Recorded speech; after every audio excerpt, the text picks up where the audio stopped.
et bienvenue à l'émission Chrétiens comme Christ. Aujourd'hui, nous allons aborder le thème « Veillons les uns sur les autres ». Et je me tourne directement vers Christine qui est là et qui va nous lire le texte de Hébreux, je pense. Hébreux au chapitre 3, les versets 12 et 13 nous dit « Faites attention ». Et ça veut dire regardez, discernez, comprenez. Faites bien attention, frères et sœurs, qu'aucun de vous n'ait un cœur mauvais et incrédule qui le détourne du Dieu vivant. Au contraire, encouragez-vous les uns les autres chaque jour, aussi longtemps qu'on peut dire aujourd'hui, afin qu'aucun de vous ne s'endurcisse, trompé par le péché. Et ce verset, entre autres, parce qu'il y en a plusieurs dans la parole de Dieu, nous montre l'importance de pouvoir s'encourager les uns les autres et de veiller les uns sur les autres. C'est vraiment un ordre qui nous dit faites attention. Donc quelque part, on nous donne une responsabilité, pas seulement vis-à-vis de notre vie, mais vis-à-vis aussi de nos frères et sœurs, des personnes qui sont avec nous, des personnes qui sont sauvées aussi. C'est comme si là, il est en train de dire, mais vous êtes responsables aussi de vos frères et sœurs. C'est pas juste de pouvoir... souvent on dit, oui, mais c'est de sa faute, il aurait dû, il aurait pu, etc. Mais ça veut dire que nous aussi, on a une part à jouer dans leur sanctification, dans le fait qu'ils puissent avancer avec Dieu. Oui, et on doit faire très attention à cela parce que c'est... Quand on est plusieurs, c'est ça que je veux dire, quand on est plusieurs, on va s'encourager. Quand on veille les uns sur les autres, on s'encourage à faire des bonnes choses. Et on peut s'encourager aussi à surtout ne pas faire des mauvaises choses. Donc, on va veiller les uns sur les autres en disant « Attention, moi, ça, je ne le ferai pas comme ça. » Ou « Oui, c'est une bonne idée, on peut le faire de cette manière-là. » Il y a des conseils à se donner par rapport à la parole de Dieu. Et il dit qu'il faut pas... Dans le texte, il dit ici qu'on n'ait pas un cœur mauvais, un cœur incrédule, c'est-à-dire qui ne croit pas Dieu. Parce que veiller les uns sur les autres, c'est veiller sur le fait que je vais mettre la parole de Dieu en pratique. Et que je vais la vivre dans ma vie de tous les jours. Donc ça veut dire aussi que, quand tu dis incrédule, ça veut dire que si je mets la parole de Dieu en doute d'une certaine manière, lorsque mon frère, ma sœur est là, ça veut dire que je pourrais aussi l'entraîner dans une spirale de doute qui pourrait le faire tomber quelque part. C'est vrai, mais c'est vrai aussi dans l'autre sens. Dans l'autre sens, quelqu'un qui a la foi va encourager son frère, sa sœur à retrouver la foi. Si peut-être il est dans une période de difficulté, une période de doute, eh bien on est là pour veiller les uns sur les autres, pour s'encourager justement à la foi, pour éviter que quelqu'un ne tombe dans l'incrédulité ou même parfois dans le désespoir. On est là vraiment pour aider, pour encourager. Et c'est mutuel, parce que n'importe qui peut être dans une situation difficile à un certain moment, et un jour c'est l'un qui encourage l'autre, et puis une autre fois ce sera peut-être dans le sens inverse. Oui, donc ça veut dire que lorsque je me sens fort spirituellement, lorsque je sens qu'il y a vraiment, que je peux encourager ceux qui sont plus faibles, et donc ça enlève quelque part aussi toute notion de juger les autres ou de dénigrer les autres, parce que si moi je vais bien, ça veut dire, je ne vais pas me dire que je suis mieux que les autres. Au contraire, ce que je vais faire, c'est encourager les autres pour qu'eux aussi aillent bien. C'est ça. C'est un petit peu. Et il y a dans le mot « veiller » quelque chose d'intéressant, parce que quand j'étais militaire, une période où en Belgique, on devait faire le service militaire, eh bien, j'étais de garde. Et quand tu es de garde, tu veilles. Tu ne dors pas, tu gardes la nuit et tu ne peux pas dormir parce qu'il faut surveiller les alentours pour différentes raisons. Quand je veille, je me tiens éveillé par rapport à ma vie, mais aussi par rapport à la vie de mes frères et sœurs. Et si je vois un frère ou une sœur qui, à un certain moment, sont désespérés ou peut-être ont perdu la foi ou sont découragés, c'est mon rôle à moi, ma responsabilité d'encourager la personne à aller plus loin. Et il y a un texte de la Bible qui dit que dans le désert, il marchait à la vitesse du plus faible. Il n'allait pas trop vite. Il y a toujours des gens qui veulent aller très vite devant, mais il y a ceux qui sont à la traîne, et c'est ceux-là qu'il faut encourager et sur lesquels il faut veiller le plus. Qu'est-ce que vous en pensez? Oui, et puis ici dans le texte, on parle surtout de la foi, c'est-à-dire que ce qui est en jeu, c'est notre confiance en Dieu. Ce qui est en jeu, c'est notre confiance en Dieu. Et aussi, dans une autre version, il parle de la sensibilité à Dieu, qui restent insensibles, hein, que les gens s'éloignent et qui sont insensibles à ce que Dieu veut faire dans quelque part. On parle de notre foi et aussi de notre cœur, donc ça veut dire que on parle pas du tout de surface. On ne parle pas d'apparence, parce que la foi, c'est vraiment quelque chose qui est fort, qui est à l'intérieur de nous. Hein. Et puis, notre sensibilité à Dieu, c'est pareil. Donc, ça veut dire aussi, je pense, que lorsqu'il parle de ce texte, il n'est pas en train de dire « fais attention aux apparences ». Hein, il n'est pas en train de dire « veille à ton apparence ». C'est pas ça qu'on parle. Des fois, on a justement cette mentalité de dire on va montrer des apparences qui sont bien, des apparences de foi, des apparences de confiance en Dieu, des apparences d'un chrétien fort. Mais si on regarde ce texte, il parle de quel est ce qui se passe à l'intérieur. Dans le cœur. Et donc, ça veut dire aussi que notre attitude de cœur, l'attitude avec laquelle on vient, nos motivations, etc., c'est de ça qu'il est en train de parler, c'est sur ça qu'il faut veiller, non? Oui, c'est sur ça qu'il faut veiller, mais il dit aussi, afin qu'aucun de vous ne s'endurcisse, donc manque de sensibilité, trompé par le péché. Donc, ça veut dire que parfois, on est attiré par le péché, et puis, au fur et à mesure qu'on commet ces péchés, on devient insensible à la voix de Dieu qui nous dit « ne fais pas ça ». Et là aussi, les frères et sœurs doivent veiller, mais écoute, ça reste un péché. Vraiment pour confirmer, tu crois que ce n'est pas grave, mais aux yeux de Dieu, ça reste grave. C'est vraiment quelque chose qui va t'entraîner toujours plus dans une spirale négative loin de Dieu. Et c'est là aussi qu'il faut veiller les uns sur les autres. Que si la personne n'est plus sensible trop à la voix du Saint-Esprit, que nous, on puisse aussi c'est intéressant. Reprendre cette voie-là. Justement, quand on dit être trompé par le péché, il ne commence pas par l'acte de péché. Non. Il commence par une pensée, par une tentation, par quelque chose qu'on a vu, quelque chose qu'on a entendu, etc. Et donc, lorsqu'ici, il parle de veiller, si je veux vraiment empêcher mon frère de pécher ou ma sœur de pécher, avant que ça ne se produise, ça veut dire quoi? Ça veut dire que je dois être inspiré par le Saint-Esprit pour que quand je le vois, je lui dis fais attention à ça, ou attention, est-ce que je pourrais pas te donner cette parole-là? Et là, tout d'un coup, il va y avoir comme une confrontation qui va se faire dans sa vie entre la tentation, le mensonge, parce que c'est un mensonge, hein, le mensonge, cette séduction du péché, et la parole de Dieu qui vient. Donc, veiller les uns sur les autres, ça veut dire aussi que j'ai besoin de prier pour eux, et d'écouter le Saint-Esprit, ce qu'il a à dire pour que, justement, il puisse aller de l'avant. Oui, ça, c'est une bonne direction. Jésus disait que c'est du cœur de l'homme que viennent les mauvaises pensées, les adultères, les convoitises, la jalousie, etc. Donc, le proverbe dit aussi « veillez sur votre cœur ». Parce que notre cœur, c'est le centre même de nos sentiments. Et c'est notre âme, c'est quelque part quelque chose qu'il faut nettoyer régulièrement et nous examiner nous-mêmes. Donc, avant d'aller aider mon frère, je vais m'examiner moi-même par rapport à la parole de Dieu. Je vais regarder si mes motivations, comme tu disais, ou si j'ai des mauvaises pensées ou des choses qui ne sont pas correctes, et je vais les mettre en ordre envers moi-même. Mais quand je vais voir mon frère qui commet quelque chose qui n'est pas correct et que je peux le lui dire, il y a différentes manières de le dire. Il y a différentes manières de parler et d'approcher notre frère pour lui dire « Est-ce que tu ne crois pas que la parole de Dieu dirait ceci? Qu'est-ce que tu penses? Si Jésus était ici, est-ce que tu ferais la même chose ?» Et là, c'est une manière de veiller les uns sur les autres pour dire de prendre la bonne direction et de faire le bon choix. Ouais, c'est clair que, encore une fois, veiller les uns sur les autres, c'est pas accuser les autres ou juger les autres. C'est pas comme ça qu'on va aider quelqu'un. Si on juge quelqu'un ou si on l'accuse, tout ce que ça va faire, c'est le pousser dans la mauvaise direction. Exactement. Par contre, si on montre de l'amour, si on parle les paroles que Dieu a à dire, si on se laisse inspirer, encore une fois, c'est tellement important d'être inspiré par le Saint-Esprit lorsqu'on a des choses comme ça à dire. Et en même temps, j'aimerais quand même dire que c'est important de les dire.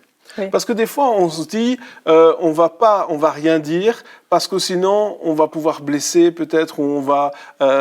mais si on voit quelqu'un qui est à cheval et qui va vers un précipice, et que nous, on sait qu'il y a un précipice, c'est quand même de notre responsabilité de lui dire il faut que tu freines. Oui, absolument. Au lieu de dire, oui, mais s'il freine, peut-être qu'il va se faire mal. Tu vois, c'est un petit peu... Il vaut mieux qu'il tombe de cheval avant de tomber dans le feu.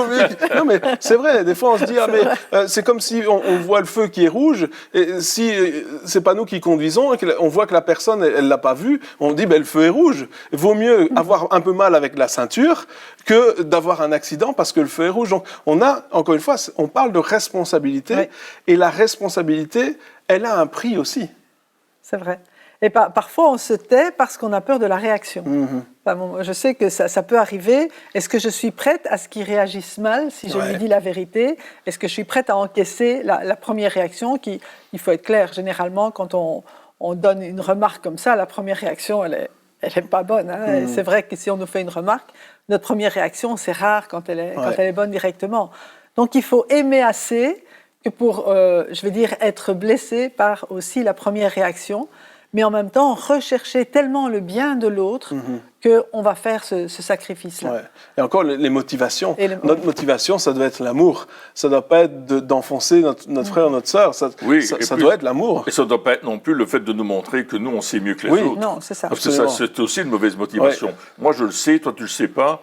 Si tu ne m'obéis pas, non, c'est pas ça. Comme tu dis, c'est l'amour pour que notre frère ou notre sœur puisse vraiment entrer dans la dimension de la foi et de l'intimité avec Dieu, dans lequel elle est appelée à rentrer pour accomplir les œuvres que Dieu a préparées pour elle. Et ça change tout. Hein. Lorsqu'on dit les choses par amour ou par compassion, notre manière de parler, elle va être différente.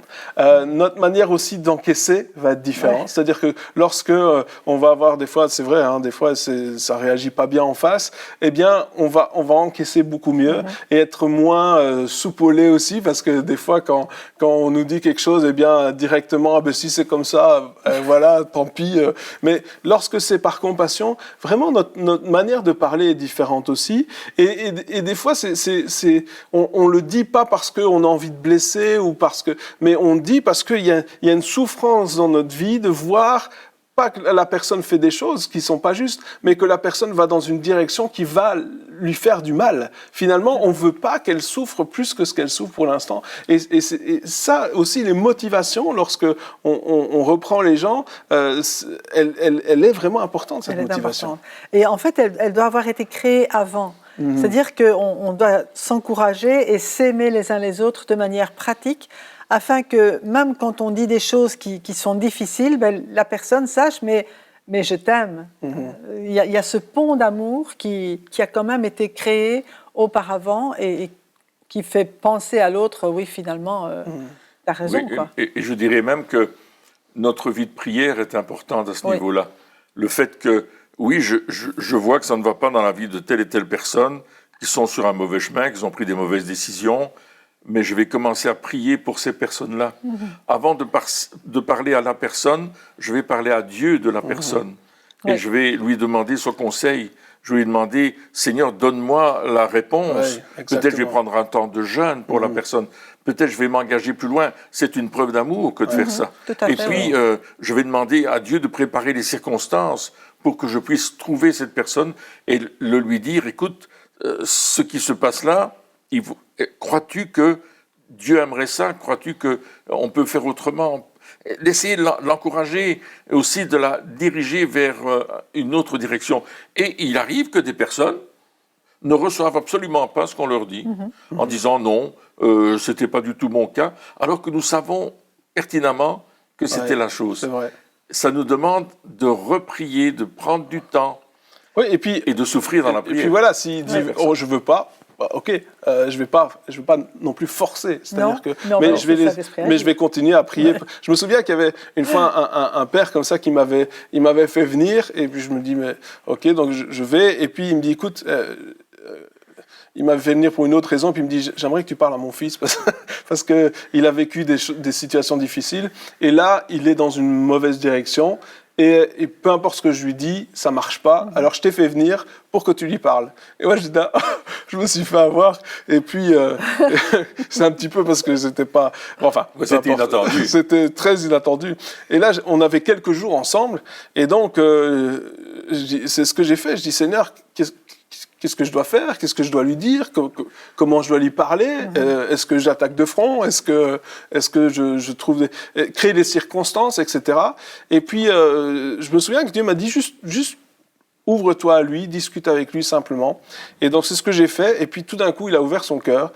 Et là, j'ai commencé à lui parler. Je me souviens, pas de tout parce que c'était il y a longtemps, mais je me souviens que ce que j'ai fait, c'est simplement dire les promesses de Dieu, dire ce que Dieu dit par rapport à la situation, ce que Dieu voulait faire dans sa vie, ce que les plans de Dieu, lui qui avait vécu des choses qu'il avait blessées, etc., et qui ne voyait plus que justement les douleurs, il ne voyait plus que les côtés négatifs, il ne voyait plus que... et je lui ai dit, mais voilà ce que Dieu il peut faire, voilà comment Dieu voit les choses, voilà ce que Dieu a créé. Et c'est vrai que des fois le diable détourne ces choses-là, mais voilà ce que Dieu veut faire à la base. Et je me souviens que lorsque je suis reparti, je me suis dit, je ne sais pas si ça a fonctionné, bien sûr, son cœur était ouvert, bien sûr, il y avait, on a bien pu discuter, mais on ne voit pas les fruits tout de suite aussi. Des fois, on aimerait, on aimerait qu'il y ait... Tu avais semé. Voilà, j'ai semé. On aimerait qu'il y ait une repentance sur le champ, on aimerait que... Mais c'est pas toujours comme ça, ça se passe. Et avec nos vies aussi, c'est-à-dire que des fois, quand on nous reprend, comme tu dis, sur le coup, on est un petit peu sur la défensive, mais le Saint-Esprit travaille notre cœur. Et même si la réponse immédiate, elle n'est pas bonne, c'est pas ça l'important. L'important, c'est la réponse à long terme. Et je me souviens que quelques mois plus tard, j'ai eu le père au téléphone qui était enchanté parce que son fils avait été restauré dans sa manière de voir les choses, etc. C'était pas immédiat, mais sur le long terme, il y a eu une œuvre qui s'est faite. Et ça, j'aimerais dire aussi que, voilà, par rapport à nous, on veut avoir du résultat tout de suite. On veut voir une repentance, on veut voir un changement. Mais notre responsabilité, parce que c'est de ça qu'on parle aujourd'hui, elle est de dire les choses et de laisser le Saint-Esprit agir. Et parce que sinon, on aurait trop vite fait de prendre la gloire aussi pour nous. Oui, aussi. Et puis savoir que, comme tu dis, même nous-mêmes, on ne réagit pas toujours de la bonne manière directement. Et que parfois, on a besoin que ce soit Dieu qui nous parle. Mais Dieu va se servir de ce que l'un et l'autre ont dit pour nous parler, mais quelque part, c'est quand on est tout seul avec lui que ça... Absolument, que ça travaille. Que ça travaille. Et puis, on risque aussi de prendre la place du Saint-Esprit. Oui. À certains moments, essayer de faire dire aux gens des choses qui n'ont pas l'envie de dire. C'est la manipulation, c'est proche de la manipulation. Il faut faire vraiment attention. Mais on doit prendre soin les uns des autres. C'est vrai. On ne doit pas avoir peur que ça fonctionne ou pas. Il faut qu'on prenne ce temps. Quand on est enfant de Dieu, on vit ensemble et on marche ensemble vers une destinée éternelle. Il y a un objectif. L'objectif, c'est cette destinée éternelle. Je ne veux pas que mes frères ne soient pas avec moi et mes sœurs. Je veux qu'ils soient avec moi. Donc, c'est pour ça que je vais prendre soin de veiller les uns sur les autres. Et ça passe aussi par des messages. Ça veut dire que des fois, on peut prêcher sur quelque chose lorsqu'on est serviteur de Dieu. Et puis, on se dit, ah oui, mais le sujet là... il n'est pas très populaire, ou c'est pas vraiment quelque chose qu'on aimerait apporter, mais on a aussi cette responsabilité. Exactement. Ça fait partie aussi de veiller les uns sur les autres, de pouvoir dire les choses, encore une fois, et c'est tellement important, sans jugement, dans l'amour. Le pupitre ne doit jamais être un endroit où on règle des comptes. Absolument, oui. Parce que ça, je l'ai vu tellement de fois, c'est choquant, c'est pas juste. Mais ça doit être une plateforme où on peut dire les choses, tout ce que Dieu a à dire. On dit, ne dites toute la vérité et rien que la vérité. Mais toute la vérité. Mais toute la vérité. Et donc, c'est à nous aussi de ne pas cacher les choses. Des fois, on dit, oui, mais j'ai dit la vérité, mais des fois, on en parlait, mais des fois, un mensonge, c'est une demi-vérité. C'est-à-dire qu'un mensonge, c'est pas seulement dire des choses qui ne sont pas vraies, c'est laisser croire des choses qui ne sont pas vraies. Si je ne dis pas toute la vérité, je peux induire mon frère, ma sœur dans l'erreur. Si je ne lui dis pas toutes les choses, et des fois, on a envie de dire une partie d'un passage biblique, mais on ne veut pas dire l'autre. On a envie de dire les choses, voilà. Mais ça aussi, ça fait partie de nos responsabilités, mais encore une fois, et ça, je pense qu'il faut insister absolument dans cette émission, c'est de le faire dans l'amour et avec compassion. Oui. Et puis laisser le Saint-Esprit voir qu'est-ce que le Saint-Esprit veut dire. Parce que le Saint-Esprit, il convainc, c'est lui qui convainc de péché. Mais il convainc de péché et il produit une repentance qui est à salut. On a parlé pas mal de la repentance dans pas mal d'émissions avant, mais c'est ça aussi notre but, c'est de produire une repentance et pas une culpabilité. Ouais, c'est vrai. Donc c'est vraiment là qu'il faut veiller à savoir que le but, c'est vraiment d'élever la personne et pas de l'enfoncer. Donc ça veut dire aussi que lorsque Dieu peut-être va nous révéler des choses, il va aussi peut-être nous révéler une solution qu'on va pouvoir donner à la personne. Oui. C'est-à-dire, voilà, je vois qu'il y a peut-être ça dans ta vie, que ça ne va pas trop, mais voici ce que tu pourrais faire pour t'en sortir. Oui. Ou voici Exactement. comment moi je m'en suis sorti. Ça veut dire aussi qu'on reste humble en disant « tu passes par là, mais je suis passé par là aussi, donc je ne te juge pas. J'ai aussi vécu des problèmes, je suis aussi tombé, j'ai aussi… » voilà, s'identifier en disant « écoute, moi je suis passé par là aussi, voici comment j'ai fait pour m'en sortir. » Donc c'est intéressant parce que le Saint-Esprit, il amène à salut, c'est-à-dire qu'il donne une solution. Il n'y a pas juste le problème, on dit « voilà ce que tu es, tant pis pour toi. » Reste comme ça. Ça, c'est pas bon.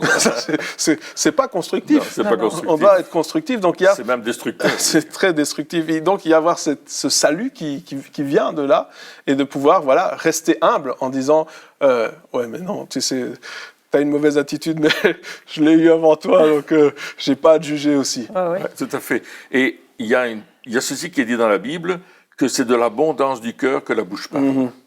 Donc, plus mon cœur, plus moi-même qui vais aller vers l'autre personne pour l'aider, mon cœur doit être rempli de la miséricorde, de l'amour de Dieu, de la compassion de Dieu et de la parole de Dieu aussi.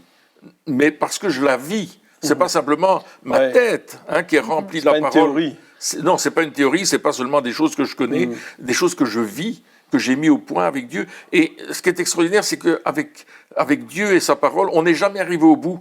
Il y a toujours des nouvelles choses, toujours des nouvelles révélations qui viennent nous toucher et qui viennent nous remettre en question.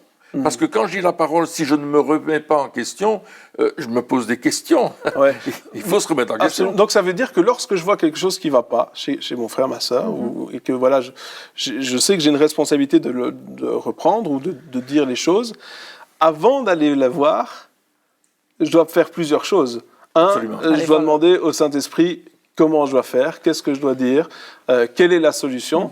Et deux, je dois dire Saint-Esprit, remplis-moi d'amour, pour que mon attitude ne soit pas une attitude de jugement. Oui.